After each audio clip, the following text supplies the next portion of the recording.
Some would say a more complete view, and in my opinion, a more realistic view of this idea of concepts and categorization is the exemplar view. It makes just the opposite assumption. It asserts that concepts include representations of at least some actual individual instances.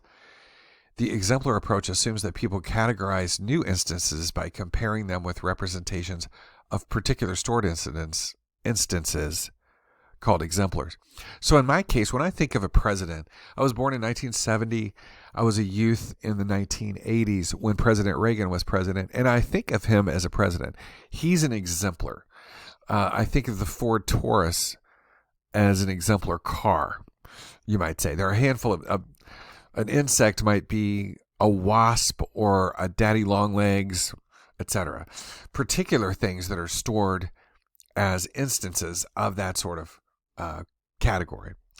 So it stands to reason that some members are stored individually, like a Ford Taurus for a car. Or if the word snake came up, you would think of a particular snake, maybe something more benign. Now, there's another thing that we'll speak of a little bit later in another chapter that you can store these things essentially accidentally. And the experiment here they describe with Reber is a little more complicated. Found first that participants learning letter strings that followed a grammar made fewer errors than control participants learning random letter strings. And here's the idea. He developed a pathway that was quote unquote grammatical. So for instance, I could enter on the left there with the word be, then a P, then a V, and then a V, and then an E. So B, P, V, V, E, that was a grammatical path. And skip that T if I like. Or maybe it had to be B, P, T, V, V, E.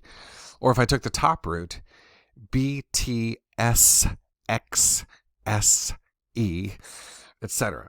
Or I could have gone B, T, S, X, and then the X diagonally to the V, V, and E, etc. All of those things were part of a legitimate path through this grammar. Now, people that took the experiment weren't told that this pathway even exists. And what their job was, over the fullness of many, many trials, maybe hundreds of trials, was to evaluate whether or not strings of letters that follow the grammar were basically more correct than strings of letters that did not follow the grammar. So for instance, B, T, X, V, E would not follow it. And in that case, we would have to, over the fullness of time, realize that that was one of the unfavored strings, whereas ones that did follow this pathway were favored and emerged as ones that were correct, if you will. Now, since they weren't told that any such pathway existed, they picked up on those rules in a way that was implicit. In other words, they absorbed the idea without it being told to them. And the suggestion is that's how we learn grammar. So children will say that they hurted their knee yesterday, or they'll see two sheeps in a field.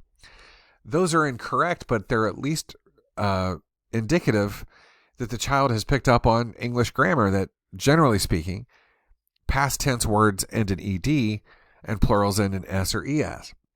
Now, they may not have been formally schooled on that at age 3, but they certainly are sophisticated in the way that they speak and that they follow those rules. That's an implicit learning. That's a grammar that was absorbed, and what Reber attempted to do here was pick up exemplars that are sort of absorbed into the system without there being an explicit piece of instructions. Now, I do appreciate that the experiment that I described was a little bit complicated. So I'm going to blow this image up if I possibly can.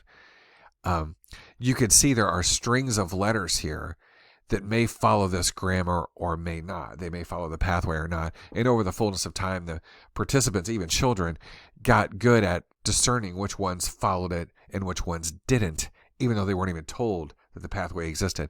They absorbed that through learning, as is the case with language, Reber would have proposed. That children know that past tenses end in ed and plurals end in s or es without it being told to them. And that's, as proposed here, a form of exemplar learning. So Let's skip that there. And there's another sort of experiment that's mentioned from Brooks in the late 70s, around the time of Reber, that draws on the same concept involving hieroglyphic sort of characters, similar principles. So, factors in affecting learning exemplars must be able to distinguish instances. Some instances appear more than others. So, in other words, I have President Reagan as an exemplar of a president because he appeared so often in my youth, and he served for 8 years. And I have to be able to distinguish between Reagan and Carter and Bush and Ford and Nixon and Eisenhower and Truman and Kennedy and Johnson, etc. All the ones that came before. So if I can distinguish between them and some appear more than others, it's likely to be the case that I'll take that on as an exemplar. Some instances have more obvious characteristics. So it may be the case that a Ford Taurus is stored in my mind as a car because the family had a Ford Taurus, and it was the most popular selling car in the 80s for about 8 straight years. It was a huge hit. And some categories may overlap. But this idea of us holding particular things in mind as being members of a category is realistic. So if you think of movie stars, you're thinking of Julia Roberts or Denzel Washington or what have you, those are particular exemplars. And as is the case, we're likely to hold exemplars in any given category.